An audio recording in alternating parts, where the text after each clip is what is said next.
ঘিরা আমার পরাণ কাঁপে। তুমি এমন পাগলামি করলে আমার মরা বাপ তুলে কথা বলবি না। জনপ্রিয় চিত্রনায়ক, প্রয়াত চিত্রনায়ক সাত্তার সাহেবের পৈতৃক বাড়ি এখানে। আপনি কি চিনেন? হ্যাঁ হ্যাঁ, এই যে এটা ওনার বাড়ি। প্রয়াত চিত্রনায়ক সাত্তার সাহেবের ওয়াইফের সাথে কথা বলবো।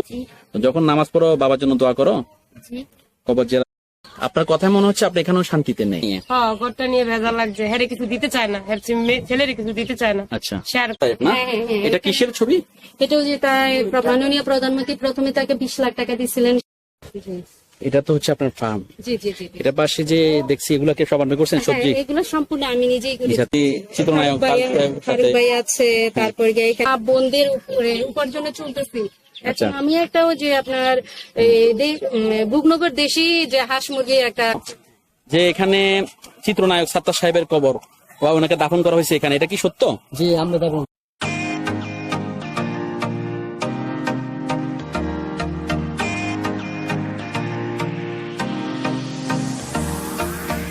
Hello viewers, welcome to Zakir Farad blog channel. Viewers, আমি এখন দাঁড়িয়ে আছি নারায়ণগঞ্জ থানার গোকনগরে।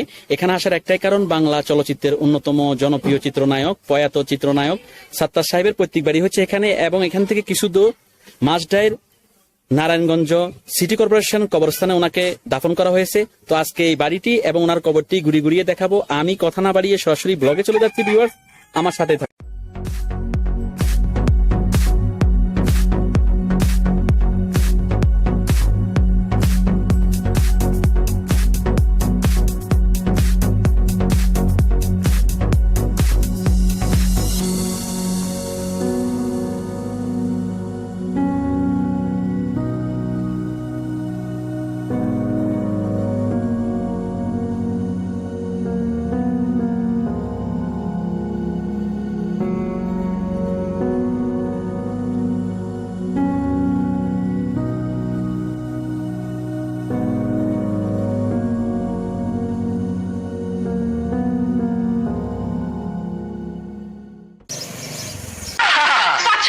ছাড়বো না।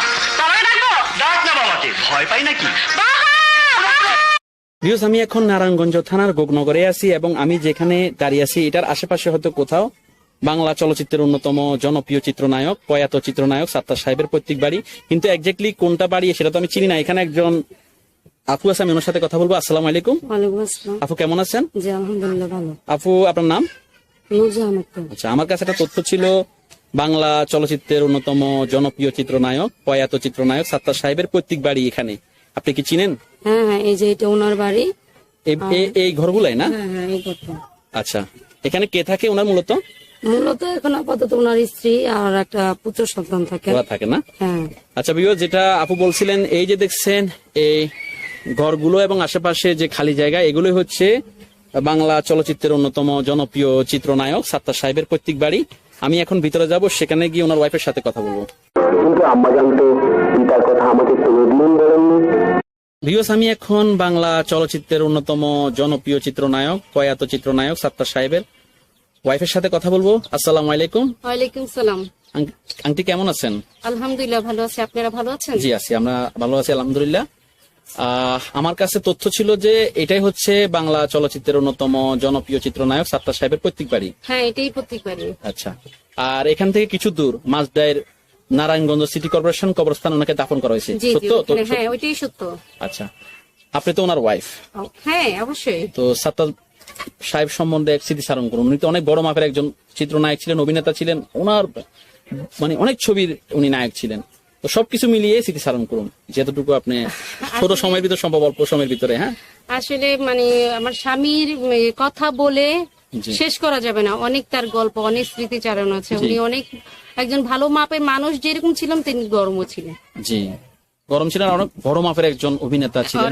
অনেকগুলো লোকছবির নায়ক ছিলেন, রাখাল রাজাজ থেকে শুরু করে অনেকগুলো, রঙ্গিল রাখাল বন্ধু, অনেকগুলো ছবির নায়ক। আমি আসলে এই মুহূর্তে অনেকগুলো ছবির নাম মনে পড়ছে না, তবে লোক ফ্যান্টাসি ছবির নায়ক ছিলেন উনি, অনেক জনপ্রিয়। তার গল্প বলতে গেলে মানে ফুরাবে না সময়। আচ্ছা, মানে অপূর্ণ সময় নিয়ে তার গল্প বলতে হবে আমার স্বামী। কিন্তু আমার স্বামী হিসাবে কিন্তু সে অত্যাধিক ভালো লোক ছিলেন, কিন্তু মানুষের জন্য ভালো থাকতে পারেন। আচ্ছা, কেন একটু ছোট ভাবে বলতেন? ছোট করে বলতে কি, তার পারিবারিক সমস্যা আছে, তার জি। বন্ধু মানে যে যেখানে কাজ করে তাদের মাঝেও কিছু সমস্যা, এভাবে নিয়ে এসে ভালো থাকতে পারে নাই। আচ্ছা আর তো সেই যে আল্লাহর প্রাকৃতিক ভাবে যে একটা অসুস্থতা, সেটাই তাকে আচ্ছা, সাত্তার সাহেবের কি হয়েছিল, মানে কি রোগে আক্রান্ত ছিলেন তিনি? সে ব্রেন স্ট্রোক ছিলেন, হার্ট স্ট্রোক ছিলেন, কিডনি ফেলিওর ছিলেন, কিডনিতে ঘাও ছিলেন, এইভাবে করে নানান ধরনের 13টা প্যারালাইসিস ছিলেন, 13টা রোগে সে আক্রান্ত ছিলেন। আচ্ছা, কত বছর অসুস্থ ছিলেন তিনি? 2012 থেকে যে আপনার স্ট্রোক করেছেন, স্ট্রোক করে সে ভালোভাবে হাঁটতে চলতে পারতেন, সবকিছু করতেন, ছবি করতেন, নাটক করতেন, এবং কি সব বাজার সাটা মানে ইত্যাদি ঘরে যা আছে, একজন ঘরের যে আমার স্বামীর সম্পূর্ণ দায়িত্ব পালন পালন করতেন তিনি। করতেন। আচ্ছা, উনি তো সেভাবে অনেক কিছু করতে পারেন নাই, মানে না সম্পদ। না না না, কিছুই করতে পারে না। সে যাই ইনকাম করছে, তার 10টা ভাই বোন আছে, 10টা ভাই বোনকেই মানুষ করছেন, তার সবার প্রতি তার একটা খেয়াল ছিল, এক সম্পূর্ণ খেয়াল ছিল। মানে পুরো ফ্যামিলি তিনি লুক আফটার করতেন। হ্যাঁ, একেবারে পুরো ফ্যামিলি। এখন তো আমার ননদ, দেবর, এরা স্বীকার করুক বা নাই করুক, কিন্তু ইতিহাস কিন্তু এটা সত্য, সবাই জানে। আপনি এই তার ফ্রেন্ডদেরকে, আশেপাশের মানুষদেরকে জিজ্ঞেস করবেন, চিত্রনায়ক সাত্তার 9টা ভাই বোনের জন্য কি করেছে, কি না করেছে, কি না করেছে। মানে ওরা স্বীকার না করলেও এলাকার লোকজন তো বলবে, যারা দেখছে। একেবারে 100% সত্য, এটা স্বীকার করবেন। আচ্ছা, সাত্তার সাহেবের তো অনেকগুলো ছবি, আপনি কি কোনো ছবি আপনার এই মুহূর্তে মনে পড়ছে যেটা আমার মনে, মানে আপনার মনে দাগ কেটে গেছে, মানে ওনার যে ক্যারেক্টারটা? আমার একটা ছবির যে দাগ কেটে গেছে, ওইটা হয়েছে, ছবিটার নামটা এখনই কাঞ্চন, যে আচ্ছা নামটা মনে আসতেছে না। আচ্ছা, কোনো গানের বানার ছবিটা। আচ্ছা, তারপরে গিয়া এই ছবিটার যে গানটা হয়েছে, আমার তো একটা গান এখনো মনে পড়তেছে। আমি মাঝে মধ্যে, যদিও আমরা তখন অনেক ছোট ছিলাম, যে একটা গান আছে সুরের বাঁশিরে, হ্যাঁ, ওইটাও তো ওনার, ওইটাও তো ওনার ছবির গান সম্ভবত। তা আমার যে একটা গান যে মনে আছে, সেই গানটা হয়েছে কেউ যে এই নাইম, সে এই গামছা ওকে ও বন্ধু কাজল বনমারারে, হ্যাঁ হ্যাঁ হ্যাঁ, অনেক অনেক হিট একটা। খুব পছন্দ ছিল তার, ওইটা প্রায় সময় আমি দেখতাম। তো আপনাদের বিয়ে কত সালে হয়? আমার তো বিয়ে হয়েছে তার সাথে 2009 হয়েছিল বিয়ে। আচ্ছা, 2009 হয়েছে, হুজুর দিয়ে বিয়ে হয়েছিল আচ্ছা, আমাদের। এটা কি মানে অ্যারেঞ্জ না লাভ ম্যারেজ? না, আমাদের প্রেম করে বিয়ে হয়েছিল, কিন্তু আচ্ছা, বিয়ে হয়ে পরে সে আমার স্বামীর বাসা, আমি আমার বাবার বাসা, আচ্ছা। তারপরে তার মাঝখানে মানে আক্তের মতো হয়ে গেছিল আগে, হ্যাঁ, হ্যাঁ, সেভাবে অনুষ্ঠান করেন না, পরে অনুষ্ঠান করছেন না, এরকম? অনুষ্ঠান বলতে কি আমাদের নিজের বিয়ে, নিজেরা সংসারে সব ভবন সবকিছু করে, মা আচ্ছা। বাবা এসে মেয়ে কোথায় দেখে স্বামীর বাড়িতে। আচ্ছা আচ্ছা, 2013 যে আমরা রেজিস্ট্রেশন করছিলাম, জি। এর মধ্যে কিন্তু আমাদের রেজিস্ট্রেশন হয়নি। আচ্ছা, আপনার ছেলে মেয়ে কয়জন? আমার একটা ছেলে, এটাই না? হ্যাঁ একটা ছেলে, আর আমার একটা মেয়ে আছে। আচ্ছা, তোমার নাম? আমার নাম মোহাম্মদ আলী হাফিজ সাদিক, ডাকনাম হামজা। আচ্ছা, তুমি কোন ক্লাসে পড়ো? আমি 2 ক্লাসে পড়ি, আবার মাদ্রাসা পড়ি। কোথায়? মাদ্রাসা আমি কোরআন শরীফ, মাদ্রাসায় পড়ো, মাশাআল্লাহ মাশাআল্লাহ। মাদ্রাসায় পড়ো। আবার মাদ্রাসা আমি কোরআন শরীফ দিছি, সূরা বাকারা শেষ করি। আচ্ছা, একটা ছোট করে সূরা বলো তো দেখি, কি সূরা পারো তুমি? ছোট করে একটা যেমন করো। সূরা বাকারা অর্ধেক লাইন বলো। পুরো বলার দরকার না, দুইটা একটা লাইন, অনেক বড় তো করা যাবে না, ছোট করে বলো তুমি যতটুকু পারো। আউযু বিল্লাহি মিনাশ শাইতানির রাজিম। সূরাতুল বাকারা মাক্কিয়া, বিসমিল্লাহির রহমানির রহিম। আলিফ লাম মিম। যালিকাল কিতাবু লা রাইবা ফীহি হুদাল লিল মুত্তাকিন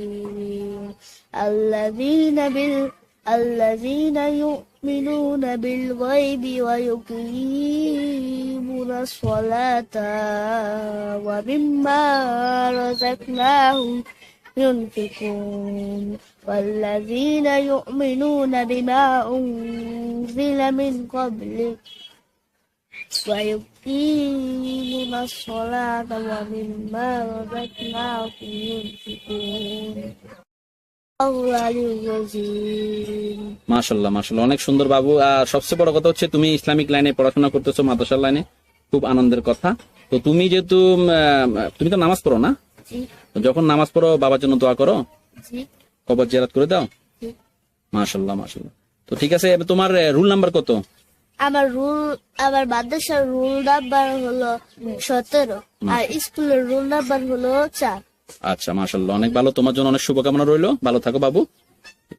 দেখছি সাত্তার সাহেবের পৈতৃক ঘর, এখানে কয় রুম আছে অনুমানিক? এই রুমে এখানে 2টা রুম আছে। 2 রুম আছে আর একটা অ্যাটাচ বাথরুম না? জি জি জি। আর পাশে দেখছি যে এটা হচ্ছে মাটির চুলা। হ্যাঁ মাটির চুলা, ওই যে গ্যাস নেই তো তাই। আচ্ছা, মাটির চুলা মানে আপনাদের গ্যাস নেই এখন? ও, তাহলে মাটির চুলা দিয়ে রান্না হয়। আর এখানে দেখতেছি যে কিছু মুরগি, এবং এটার কথা যদি, এটা কি মানে ফার্ম আকারে করছেন নাকি? হ্যাঁ এটা একটু ফার্ম আকারে করছি, কারণ আমি তো আমার মা বোনদের উপার্জনে চলতেছি। আচ্ছা। এখন আমি একটা ওই যে আপনার বুকনগর দেশি যে হাঁস মুরগির একটা যে পৃথিবী একটা প্রকল্পের সাথে জড়িত জড়িত আছি। আছি। আচ্ছা। ওইখান থেকে আমাকে কিছু অর্থায়ন দিতে, সেই অর্থায়ন থেকে আমি কিছু করতেছেন। করতেছি। আচ্ছা, এখানে যদি দেখি দিন কয়টা আছে অনুমানিক, হাঁস কয়টা, মুরগি কয়টা? এখন আমার কাছে আছে হাঁস আছে, রাজহাঁস আছে 2টা, আচ্ছা। দেশি মুরগি আছে প্রায় 20-25। এগুলো কি ডিম পারে? হ্যাঁ ডিম পারতেছে। আচ্ছা, আগে কয়টা ছিল, প্রথমে কয়টা ছিল? আমার একবার যে প্রথমে ছিল আপনার 70টা ছিল খালি দেশি মুরগি, এগুলো মারা গেছেন। আচ্ছা, হঠাৎ আচ্ছা, একটা sorry। আক্রান্ত হয়ে মারা গেছেন। যে মুরগির যে রোগ হয়, সিজনাল রোগ, এগুলো সম্ভবত। এটার কারণে। মানে এটা নিয়ে মানে আমার একটা সময় আর কি সবজিও করেন? সবজি একটু একটু করি, সবজি একটু মাশাআল্লাহ মাশাআল্লাহ, এটা তো ভালো কাজ। আপনি খালি জায়গাগুলোতে সবজি করবেন, মুরগি আরো কিছু তুলবেন, এটা আপনার জন্য একটা বাড়তি হবে। এটা আমার যে ননদের ঘর তুলেছে তো, যে ননদটা মারা গেছেন, ও, আচ্ছা। এইখানটায় আমি যে সবজি আগে সবজি করতেন, এখন ঘর করার কারণে হচ্ছে না? না না না, এখন আবার নতুন করে আবার ওই যে একটু আরেক পাশে করবেন। মানে ঘর যে সিডোরে যদি ঘরটাকে উচ্চরে ফেলে দেয়, সেই মানুষগুলো তো আবার নতুন করে তার জীবন সূচনা করে, মানে ভাঙা গড়ার ভিতর দিয়ে। হ্যাঁ, বা যারা নদী গর্ভে ভেঙে যায়, তারা তো নতুন করে শুরু করে। হ্যাঁ, নতুন করে আবার খড়কুটা দিয়ে বাঁচতে চায়। সেটাই, সেটাই। মানে জাস্ট আমার সন্তান। সোজা কথা হচ্ছে, আমি বলি জীবনটা সংগ্রাম করতে হবে, হ্যাঁ, আপনাকে আমি যুদ্ধ করতে হবে, যুদ্ধে টিকে থাকলে আপনি জয়ী, হ্যাঁ। আদারওয়াইজ আপনি ফেইলর। আর ওই যে আমার মিডিয়া থেকে কিছু ভাইয়ারা যদি আমাকে ডাকে কিছু কাজকর্ম করা থেকে করি, না হলে নাই, যে পারলে করি, না হলে নাই। আর যদি কেউ যদি বিশেষ করে ডাকে, আমি কাজ করবো এইভাবে। ঠিক আছে, আমিও দোয়া করি আল্লাহ পাক আপনার সহায় হোক, ভালো থাকবেন।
আপনি কি ওনার সাথে কোনো শুটিং এ যাওয়ার সুযোগ হয়েছিল সাত্তার সাহেবের সাথে? তার সাথে শুটিং এ আমাকে না হয় নাই, কিন্তু তার সাথে আমি এই যে শর্ট ফিল্ম গুলোতে আমি নিজে ছিলেন, আচ্ছা। তো উনি যখন জীবিত ছিলেন তখন ওনার কোন কোয়াটি এখানে আসছিল, নাম বলতে পারবেন? এখানে আসছিল জিনাত আপা আসছিল, তারপরে গিয়ে জিনাত আপার সাথে ওনার অনেকগুলো ছবি আছে। হ্যাঁ হ্যাঁ, নদিয়া আপা আসছিল, জি। তারপরে গিয়ে আসছিল আরো আপুর আসছিল, অনেক আপুর। এখন আমার হাজবেন্ড মারা যাওয়ার পর থেকে এখন অনেক কিছু আমার মনে থাকে না। অনেক, আচ্ছা। আমার একটা কোশ্চেন ছিল যে আপনি তো দুইটার দিকে দেখছেন, উনি যখন জীবিত ছিলেন তখনকার সাত্তার সাহেবের মূল্যায়ন, আর এখন যেহেতু মারা গেছেন অলমোস্ট 3 বছর বা বেশি হবে, যেহেতু 2020-এ মারা গেছে, 3 বছর আনুমানিক। তো এখনকার মূল্যায়ন আর তখনকার মূল্যায়ন, শিল্পী সমিতি কিরকম মূল্যায়ন আপনাদেরকে তখন করছিল বা এখন করে, বা শিল্পীরা কি আপনাদের খোঁজ খবর রাখে, বা শিল্পী সমিতি কোনো খোঁজ খবর রাখে আপনাদের? আসলে বলতে স্বামী যখন মারা গেছেন তখন কয়েকজন ফোন করেছিলেন আমার, যারা আমার মোবাইল নাম্বারটা জানেন তারা। তো আচ্ছা। এর মধ্যে বলি আমি আমার স্বামীর মোবাইলটা হ্যান্ডসেটটা হারাই ফেলাইছি যেদিন স্বামী মারা গেছেন। ওই অ্যাম্বুলেন্সে নিয়ে আসছিলাম, তো অ্যাম্বুলেন্স থেকে হারাই গেছে, কিভাবে হারাইছে তা জানি না। আর এর মধ্যে হয়তো তারা ফোন আমার যে করতে পারেনি। জি। আর এই শিল্পী সমিতিতে আমি গেছিলাম একবার, তখন ওই যে তার ওই যে 40 দিন হয়েছে, 10 দিন হয়েছে, আর একটা মিলাদ পড়াইছিলেন, জি। এই শেষ। ওটা শিল্পী সমিতির পক্ষ থেকে। হ্যাঁ, আর এই যে প্রতি বছর শিল্পী সমিতির যে বনভোজন হয়, পিকনিক হয়, প্রযোজক সমিতি না, এটা শিল্পী সমিতি না, প্রযোজক সমিতি থেকে। আচ্ছা, প্রযোজক সমিতি। আর এরপরে আবার শিল্পী সমিতি তারা করেছিলেন, ইনভাইট আমাকে করেছিলেন, আমি অসুস্থতার কারণে যেতে আমি পারেননি। পারিনি। এখন যে রিসেন্টলি যে প্রোগ্রামগুলো হচ্ছে, আমাদের ইলিয়াস কাঞ্চন স্যার, উনি হচ্ছেন সভাপতি, বা নিপুণ ম্যাডাম আছে সাধারণ সম্পাদক। তো এখন কি এই যে বনভোজন গুলোর ভিতরে ইনভাইট পেয়েছিলেন? না, আমাকে কেউ ওইভাবে ডাকেও নাই। কয় বছর ইনভাইট পান না আপনি এরকম? আমি যে স্বামী থাকতে পেয়েছিলাম, আর পাইনি। মানে গত 3 বছর পান না না? না না, পাই নাই। ইলিয়াস কাঞ্চন ভাইয়ের সাথে ওই যে দেখা হয়েছিল, সত্তরের সাথে এফডিসি তে গেছি, তারপর রুবেল ভাইয়ের সাথে দেখা হয়েছিল, জি। তারপরে গিয়ে রুজিনা আপুর সাথে দেখা হয়েছিল, আর ইয়ে কি যে নামটা, সুবর্ণ মুস্তফা আপুর সুবর্ণ সাথে, মুস্তফা, মানে এরকম অনেক কিছু, অনেক ভাইয়াদের সাথে আমার দেখা হয়েছিল। আচ্ছা। জাহিদের সাথে দেখা হয়েছিল, জাহিদ হাসান। হ্যাঁ জাহিদের সাথে দেখা হয়েছিল, এইভাবে আরো অনেকের সাথে দেখা হয়েছিল। এখন অনেকের নামগুলো না ভুলে যায়। আপনি কি এখন মিডিয়া জগতের সাথে যুক্ত আছেন, কিছু করতেছেন? মিডিয়া জগতে মানে হয়েছে কি, আমার আমি মঞ্চ নাটক করি, আর সবচেয়ে বড় কথা যখন আমার ওই যে শর্ট ফিল্ম টিভিতে শর্ট নাটক গুলো আছে না, ওগুলাতে ডাকলে আমি করে আসি, কিছু টাকা পাই। ছোট ক্যারেক্টার প্লে করেন, অল্প কিছু টাকা পে করে ওরা। মানে সেটা আমি সম্পূর্ণ যে মায়ের চরিত্র, বড় আপুর চরিত্রটা কাজ করতেছি। কারণ আপনি তো আগে থেকে অভিনয় রপ্ত ছিলেন, যেহেতু আপনার থিয়েটার করার আছে, আগে থেকে থিয়েটারে ছিলেন আপনি। হ্যাঁ হ্যাঁ হ্যাঁ। আচ্ছা, আমি একটা কোশ্চেন করবো লাস্টে, এটাই। সাত্তার সাহেব তো নেই প্রায় 3 বছর, একটা বাচ্চা আপনার। জি জি। এখন আছেন কেমন, বা এই বাড়িতে সব মিলিয়ে কেমন আছেন আপনি? আসলে এই বাড়ি বলতে কি, আমি সব মিলিয়ে মানে মা বাবা রাখাতে মা বোন আমাকে চালাইতেছেন, এরা যদি না থাকতেন আমি থাকার মতো। মা বোন বলতে আপনার মা বোন? আমার কারণ মা, সাত্তার সাহেবের মা বাবা তো মারা গেছে না? মারা গেছেন, কিন্তু তার ভাই বোনেরা তো আমার দিকে ফিরেই তাকায় না।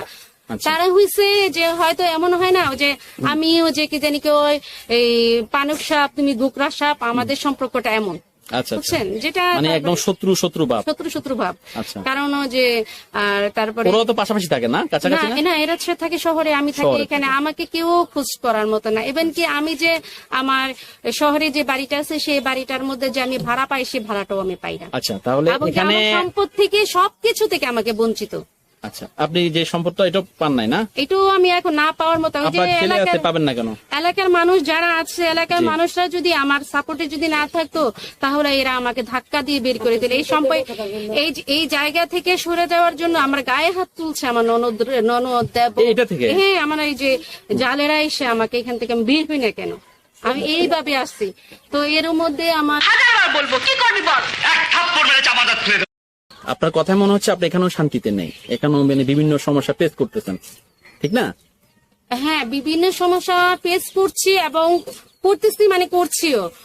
হচ্ছে যেমন এই জায়গা থেকে সরে যাওয়ার জন্য আচ্ছা, আমার আমি একটা কথা ছোট করে বলি আপনাকে।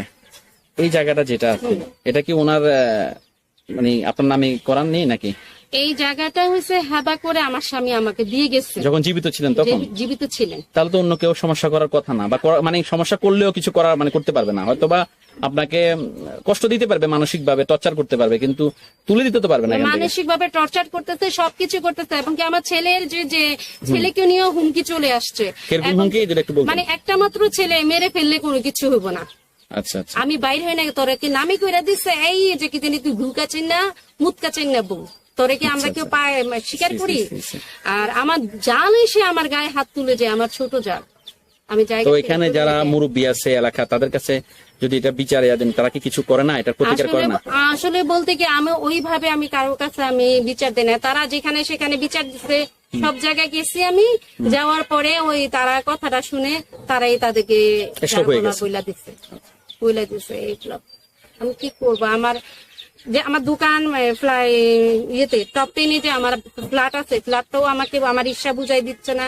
জি। দোকান ভাড়া আছে, দোকান ভাড়াটাও আমাকে বুঝাই দিচ্ছে না। জি। এদিক দিয়ে জিএম সৈকত নামে যে টেলি বাংলার সে জিএম সৈকত, ওনার কাছে প্রকৃতি বাংলার যে জিএম সৈকত, ওনার কাছে 11 লাখ টাকা আমার স্বামী রেখে গেছেন।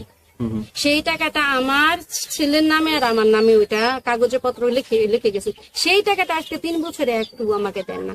যদি দিতেন তাহলে এই যে দেখেন, এই যে ভাঙাচোরা ঘরে আমি থাকতাম না। একদম জরাজীর্ণ অবস্থা আপনার ঘরের। আমার ওই যে ওই জায়গাটা, ওই ভাঙা জায়গাটার মধ্যে আমি ঘর তুলে থাকবো, সেটাও আমি পারি না। আমাকে প্রতি মাসে 45,000 টাকা করে আমাকে লাভবান টাকা দিতে হবে। সেইখান থেকে যদি 20,000 করেও দিত, তাতে খাইয়া দেয়া বাঁচতে পারত। আচ্ছা, এখন যে ঘরটাতে আছেন, হয়তো ঘরে ভাড়া লাগতেছে না আপনার, জি জি। কিন্তু গ্যাস বা এখানে জানি না আমি লাইনের গ্যাস আছে কিনা, গ্যাস তুললাম বা সিলিন্ডার, পানি সব মিলিয়ে আপনার এই যে সংসার কিভাবে চলে? আপনার টাকার উৎসটা কোথা থেকে আসে? তা আমার ছোট বোন আপনার একটা অফিসে জব করেন।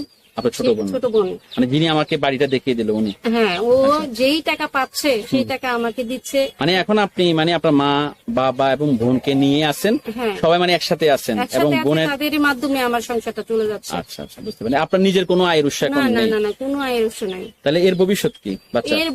এর ভবিষ্যৎ হচ্ছে একদম অন্ধকার। আমি অন্ধকার ছাড়া মানে যেহেতু ও যখন বড় হবে, পড়ালেখার খরচ আরো বাড়বে, ফিউচারের কথা বলতেছি, এখন তো তেমন খরচ নেই, ন্যূনতম খরচ চলে যখন বড় হবে, এসএসসি বা ইন্টারমিডিয়েট লেভেলে যাবে, তখন কিভাবে মানে? এখন আল্লাহ পাক রাব্বুল আলামিন ছাড়া আমার আর কোনো যে গতি নাই। আল্লাহ আমাকে যেটা করবে। এখানে যে জায়গাটা আছে এটা কত, মানে কাঠা হিসাবে হলে কত কাঠা হবে? এর কাঠা হিসাব না এখানে নাকি? না না, এখানে শতক হিসাব। কত শতক হবে এই জায়গাটা? 3.25। এই পুরো শতকের উপরে তো জায়গাটা না? না, আপনার এখানে 35% জায়গা। 35% জায়গার মধ্যে ওনারা 10 ভাই বোন আছেন। আমি সেটা বলতেছি না। এখন যে 3 শতক বলছেন, এই 3 শতকের উপরে ঘরটা নাকি কম আছে না জায়গা? এখানে আপনার 1.65 আছে। 1.65-র উপরে ঘর, বাকিটা হচ্ছে খালি জায়গা। এই তো? খালি জায়গা। আচ্ছা, এখন আপনার চাওয়া যে আপনার তো আর কিছু দাবি করতেছে না, মূলত আপনার যেটা সেটা নিয়ে তো দ্বন্দ্ব চলতেছে নাকি? যে এখন যেটা আমার একটাই চাওয়া, একটাই আমি আমার স্বামীর যেতটুকু পাবো ইচ্ছাতে অতটুকু আমাকে দিয়ে ফেলক। আমার দেবররা এখন কয়জন জীবিত আছে? এখন একজন জীবিত আছেন, আরগুলা মারা গেছে। আরগুলো মারা গেছে। তাই আমি আরেকটা কোশ্চেন করি, আরগুলা সবাই কি তাদের অংশ বুঝে পেয়েছে? সবাই অংশ বুঝে পাইছে, এবং শুধু খালি আমার। তাহলে আপনি কেন পান না? আপনার হাজবেন্ড নেই এই জন্য নাকি? আমার হাজবেন্ড নাই, এই জন্যই আমি পাচ্ছি না। এবং কি যে টপ 10-এ যে দোকানের ভাড়াটা, সেই ভাড়াটা আমি নিয়ে আসতাম। আমার স্বামী মারা যাওয়ার পর থেকে যা অকথ্য কথা আমি আমার জীবনে, আমি আমার স্বামীও আমাকে বিয়ে করে অকথ্য কথা, মানে আমার জানি না আপনি জান, শুধু জানি সে আছে। এখন সাত্তার সাহেবের একজন প্রতিবেশীর সাথে কথা বলবো। আসসালামু আলাইকুম। ওয়ালাইকুম আসসালাম। আপনার নাম? আমার নাম পান্না। আপনি তো সাত্তার সাহেবের প্রতিবেশী, হ্যাঁ ওনাকে কখনো দেখছিলেন? হ্যাঁ, দেখছি। আচ্ছা, উনি অসুস্থ ছিলেন তখন? হ্যাঁ, অসুস্থ ছিল, বিছানায় ছিল। তার ছেলে মেয়ে তারে যোগাযোগ করে নাই, কিন্তু মেয়েরা সবসময় টাকা পয়সা নিতে আসতো, কিন্তু এই ভাবি ওই তারা খেদমত করছে, সেবা যত্ন সেবা করতে। যত্ন করছে। তারপর সে মারা গেছে, অনেক তার বাড়িঘর নিয়ে ভেজাল লাগছে। বাড়িঘর বলতে এই ঘরটা নিয়ে? হ্যাঁ, ঘরটা নিয়ে ভেজাল লাগছে। হ্যাঁ, কিছু দিতে চায় না, ছেলের কিছু দিতে চায় না, আচ্ছা, শেয়ার করতে চায় না। আচ্ছা। শুধু কয় হ্যাঁ মেয়ে গই দিতে কয়। মানে ছেলেকে দিবে না কিছু? না, কিন্তু ছেলে তো ওয়ারিশ বেশি, মেয়েরা ওয়ারিশ আর কম। উনি যেটা বললো যে ওনাকে নাকি প্রায় সময় মানে খারাপ ব্যবহার করে, খারাপ গায়ে হাত দেয়, এটা কি সত্যি? গায়ে হাত দিয়ে মায়ের দৌড় করে আইসা। আচ্ছা, আপনি দেখছেন কখনো এরকম? আমি দেখছি। আচ্ছা, কিছুদিন আগে সে ডাক্তার কাছে গেছিল, আমি আইসা দিয়ে মাইরা থিয়া গেছে। আর দেওরের বউরা। আচ্ছা, আপনার তো বাসা পাশেই? আমার বাসা ওই পাশে। আচ্ছা, সাত্তার সাহেবকে যখন দেখছিলেন কেমন ছিল উনি? কিরকম? খুব ভালো ছিল, খুব ভালো। আমাকে বাসায় যা দুধ দিয়ে দিতাম, হ্যাঁ দুধ দিয়ে যেতাম আমার। হ্যাঁ, ওনার কোনো ছবি দেখছেন? হ্যাঁ, কি ছবি দেখছেন? রঙিন দুবান। রঙিন রূপবান, রঙিন রূপবান কি ওনার ছিল? আমার আইডিয়া নাই, তো হতে পারে ওনার ছিল না। আচ্ছা, একটা ছিল রূপবান ছিল মানে আজিম স্যারের, আর রঙিন রূপবান হচ্ছে সাদ্দাত সাহেবের। রাখাল বন্ধু, সাত ভাই চম্পা, চম্পা। আচ্ছা আচ্ছা, তো আর কিছু বলবেন? না, কাঞ্চন মুনি। আচ্ছা ঠিক আছে, আপনাকে আমার channel Zakir Farhad blog channel পক্ষ থেকে অনেক ধন্যবাদ। অনেকগুলো মূল্যবান ইনফরমেশন আপনি শেয়ার করছেন, যেটা আমার মারফতে দর্শকরা জানলো। ভালো থাকবেন আন্টি, আসসালামু আলাইকুম। এটা তো হচ্ছে আপনার ফার্ম। জি জি জি। এটা পাশে যে দেখছি এগুলাকে সব আপনি করছেন, সবজি হ্যাঁ, এগুলো সম্পূর্ণ আমি নিজেই নিজাতে করছেন, সিম করছেন বা বিভিন্ন। হ্যাঁ। পাশে যে একটা বললেন খালি জায়গা, সেখানে নাকি করছেন, কোথায় এটা? এই যে পাশে এটা মানে কালকে লোক দিয়ে ভেঙে গেছে, যে মুখায় মানে ভেঙে দিয়েছে। ঝাড়িয়া করছেন বাঁশ দিয়ে? হ্যাঁ, মুখায় ভেঙে আছড়ে সব শেষ করেছে। এটা ওই জায়গাতে? হ্যাঁ, ওইটা করেছি। আবার এই যে এখানে করেছি, যে এখানে এগুলো সম্পূর্ণ মুখায় ভেঙে টেগে জি চলে গেছে। আচ্ছা, যে ঘূর্ণিঝড় যেটা হলো কয়দিন আগে এই পাশে, হ্যাঁ, এখানে কলা গাছ ছিল, কলা বাগান করছিলাম।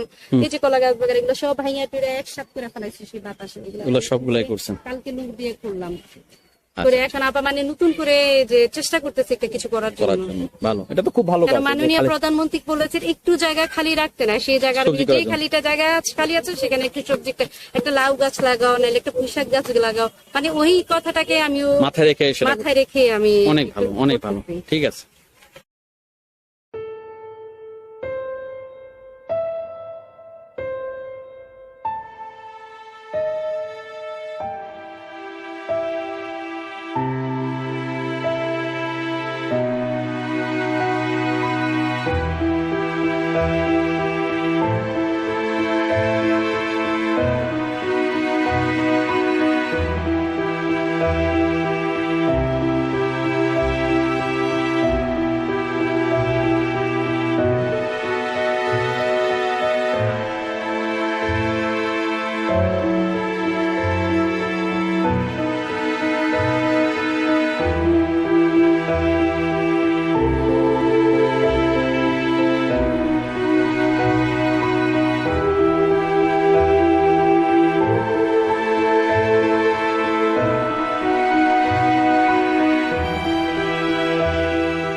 দুটো ছবি দেখছি, একটা হচ্ছে মাননীয় প্রধানমন্ত্রীর সাথে, হ্যাঁ, সম্ভবত সাদ্দাত সাহেব না? হ্যাঁ, হ্যাঁ, হ্যাঁ। এটা কিসের ছবি?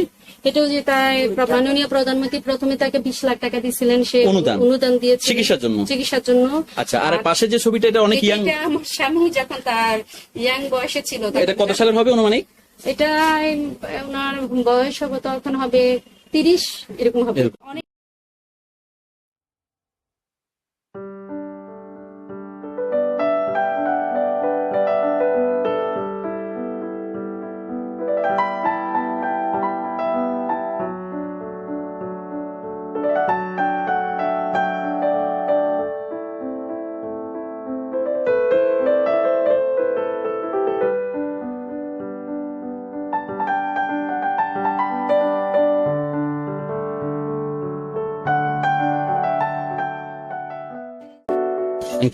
এখানে একটা অ্যালবাম দেখছি, এখানে ছবিগুলা কিসের বলছেন? ছবিগুলা এখানেও যে মাননীয় প্রধানমন্ত্রী আমি আর আমার স্বামী যে নিয়ে 10 লাখ টাকা এনেছে, সেই 10 লাখ টাকা দিয়ে ছবি নিয়েছে, যে ছবি এখানে ছবি আছে। হ্যাঁ, আরো কিছু মানে আর্টিস্টের সাথে আছে। হ্যাঁ, আরো আর্টিস্ট আপুদের সাথে আছে। আমাদের আরেক কিংবদন্তি চিত্রনায়ক ফারুক ভাই আছে, তারপরে গিয়ে এখানে আরো শিল্পীরা আছে, সাকিব আছে, আচ্ছা, তারপরে গিয়ে আছে নিশা সওদাগর, তারপরে গিয়ে যে এটা ডলি ববিতা পা, তারপরে গিয়া নিশা সওদাগর ভাইয়া, ডন আছে। হ্যাঁ, তারপরে গিয়ে এটা উনি মনে হয় হবেন আপু, নামটা ওনার মনে আসছে না আপুটার। আচ্ছা, আমি এগুলো সবগুলা শেয়ার করতেছি, আপনি রাখেন অ্যালবামটা, আমি সবাই। সেটা কিসের? এটা আমি যে থিয়েটারে একটা শুটিং করেছিলাম, নাটক করেছিলাম, নাটক করে এসে তখন আর আমি আর আমার স্বামী একসাথে ছবি। অসুস্থ ছিলেন উনি? হ্যাঁ, অসুস্থ ছিলেন, তাকে মানে শুয়ে থাকতেন, ওইখানে পটি করতেন, প্রস্রাব করতেন, ওইখান থেকে উঠায় তার ফ্রেশ করে উঠায় তারপর ছবি তুলে।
তো সেই প্রথম থেকে শেষ পর্যন্ত আমাকে অনেকগুলো ইনফরমেশন দিয়ে সাহায্য করছেন।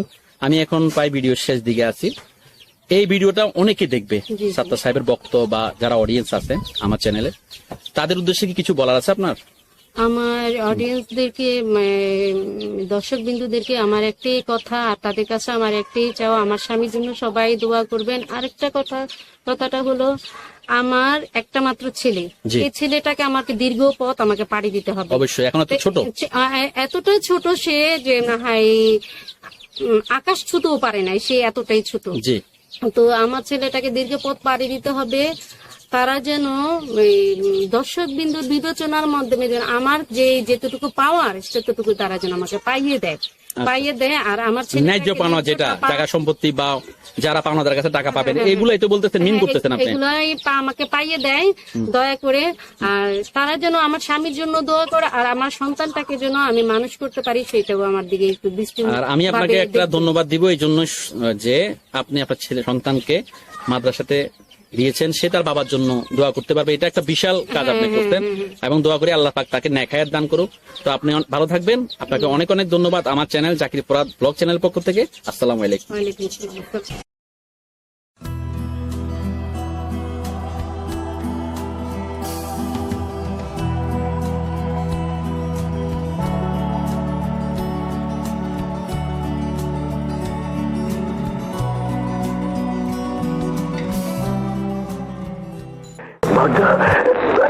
বড্ড টেস্টটা পেয়েছি। কই ভিউয়ার্স, আমি এখন নারায়ণগঞ্জের মাঝডাইর সিটি কর্পোরেশন কবরস্থানের ভিতরে আছি, কিন্তু দেখছেন যেখানে হাজার হাজার কবর। এই হাজার হাজার কবর থেকে চিত্রনায়ক সাত্তার সাহেবের কবর কোনটা সেটা তো আমি চিনি না। অ্যাজ ইউজুয়াল সেই দুই ভাইয়ের কাছে যাব, ওনারা কবরগুলা চিনেন, শনাক্ত করে দেবে। আসসালামু আলাইকুম ভাইয়া, আমার কাছে যে একটা ইনফরমেশন ছিল, যে আগে আদিল সাহেবের কবরটা শেয়ার করলাম, যে এখানে চিত্রনায়ক সাত্তার সাহেবের কবর বা ওনাকে দাফন করা হয়েছে এখানে, এটা কি সত্য? জি, আমরা দাফন করছি। আপনারা দাফন করছেন, তাহলে তো আপনারা যেহেতু দাফন করছেন, এক্স্যাক্টলি কবরটা তো চিনেন, কোথায় দাফন করা হয়েছে আমাকে দেখিয়ে দিতে পারবেন? চলেন তাহলে দেখবো, চলেন। বিকজ আমি ওনাদের সাথে যাচ্ছি, ওনারা এক্স্যাক্টলি যে জায়গাটিতে সাত্তার সাহেবকে দাফন করা হয়েছে সেই জায়গাটি দেখি। আপনাদের সামনে যে কবরটা দেখছি, এটাই কি সাত্তার সাহেবের কবর? আচ্ছা, পাশে যে কবরগুলো দেখছি, আচ্ছা। তো বিকজ যেটা হচ্ছে, এই যে আমরা ওই পথ ধরে আসলাম, এটা ধরে আসলে এই যে ছোট রাস্তা ধরে ভাইয়াদের সামনে সম্মুখে যে কবরটা, এই কবরটা হচ্ছে বাংলা চলচ্চিত্রের অন্যতম জনপ্রিয় চিত্রনায়ক প্রয়াত চিত্রনায়ক সাত্তার সাহেবের কবর। পাশে হচ্ছে ওনার ভাইয়ের কবর, আত্মীয় স্বজনের কবর। আচ্ছা, মানে পারিবারিক, ওইটার মতো পারিবারিক ভাবে। ঠিক আছে। এই যে সাত্তার সাহেবের কবরটা দেখছি, এটা দেখাশোনা করার জন্য কেউ আসে, ওনার ফ্যামিলি মেম্বার? স্ত্রী আসতো। আচ্ছা মাঝখানটা ভাইও আসতো। আচ্ছা। মাঝে মাঝে আসে, প্রতি সপ্তাহে তার পিছিয়ে আসতো, দেখতাম নাতি হয়তো নাতি হতে পারে। আচ্ছা, আর জেদ করে আবার প্রবেশ করে পরিষ্কার করে না, এটা দেখছি বেশ পরিষ্কার পরিচ্ছন্ন। আচ্ছা, আর এই যে কবরটা, আপনারা ব্যস্ত মানুষ, তার ভিতরে আমাকে সময় দিলেন অনেক, কারণ মূল্যবান সময় এটা আপনাদের। তো সেজন্য আমি কৃতজ্ঞ। আমার চ্যানেল জাকির ফরহাদ ব্লগ চ্যানেলের পক্ষ থেকে আপনাদেরকে অনেক অনেক ধন্যবাদ। ভালো থাকবেন। ধন্যবাদ যে আমাদের এই ইনফরমেশনটা নিচ্ছেন, এবং আপনার মাধ্যমে দেশবাসী পুরো বিশ্ব দেখবে, শুধু নট অনলি পুরো বিশ্ব দেখবে। এটা আমাদের জন্য একটা বিশাল প্রাপ্তি। আপনাকে অনেক অনেক ধন্যবাদ, এবং আপনার প্রতি আমরা অনেক কৃতজ্ঞ।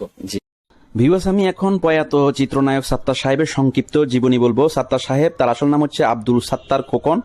তিনি 1958 সালের 26শে মে নারায়ণগঞ্জের গুপচরে জন্মগ্রহণ করেন। বাবার নাম হচ্ছে মোক্তার হোসেন, মায়ের নাম হচ্ছে জোবাইদা খাতুন। তিনি 1983 সালে ঢাকা বিশ্ববিদ্যালয় থেকে অর্থনীতিতে MA পাশ করেন।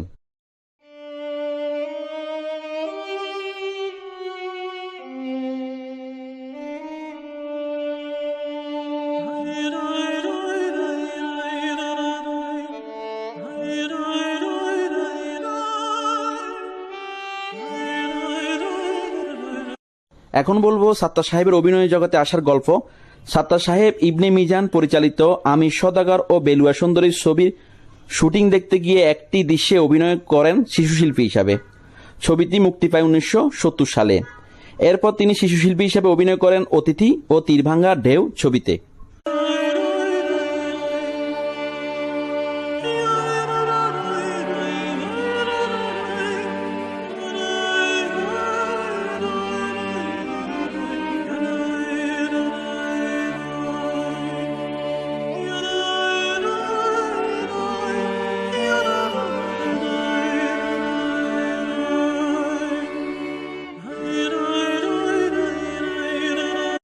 এখন বলবো একক নায়ক হিসাবে সাত্তার সাহেবের চলচ্চিত্র জগতে প্রবেশ করার গল্প।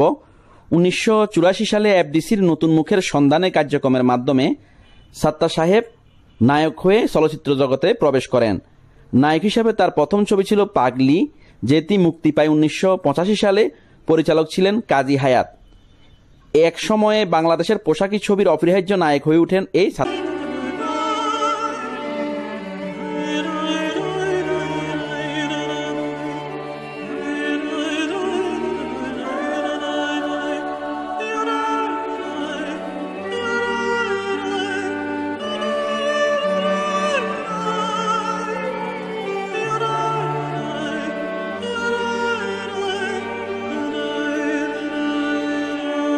সাত্তার সাহেব চলচ্চিত্রে অভিনয়ের পাশাপাশি তিনি টেলিফিল্মও নির্মাণ করেছিলেন। পাশাপাশি তিনি মঞ্চে, সমানতালে এবং টেলিভিশনেও অভিনয় করতেন এবং মডেলিংও করেছিলেন।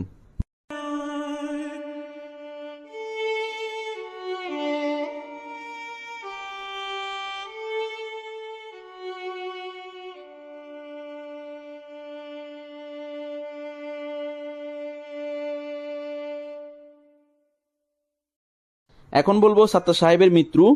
সাত্তার সাহেব 2020 সালের 4 আগস্ট দীর্ঘদিন অসুস্থ থাকার পর ঢাকায় মৃত্যুবরণ করেন। পানি নয়, যেন বেহেশতের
যে ব্লগ করলাম বাংলা চলচ্চিত্রের অন্যতম জনপ্রিয় চিত্রনায়ক, প্রয়াত চিত্রনায়ক সাত্তার সাহেবের বাড়ি এবং কবর এবং ওনার সংক্ষিপ্ত জীবনী। আশা করি আপনার কাছে ভালো লাগছে। যদি ভালো লেগে থাকে অবশ্যই লাইক করবেন, কমেন্ট করবেন, সাবস্ক্রাইব চাকির ফাহাদ ব্লগ চ্যানেল। নতুন দিনে নতুন ভিডিও নিয়ে আবার হাজির হব। সবাইকে ধন্যবাদ। আল্লাহ হাফেজ। আমাদের ভিডিওটি ভালো লাগলে লাইক, কমেন্ট করে আপনার মতামত দিন।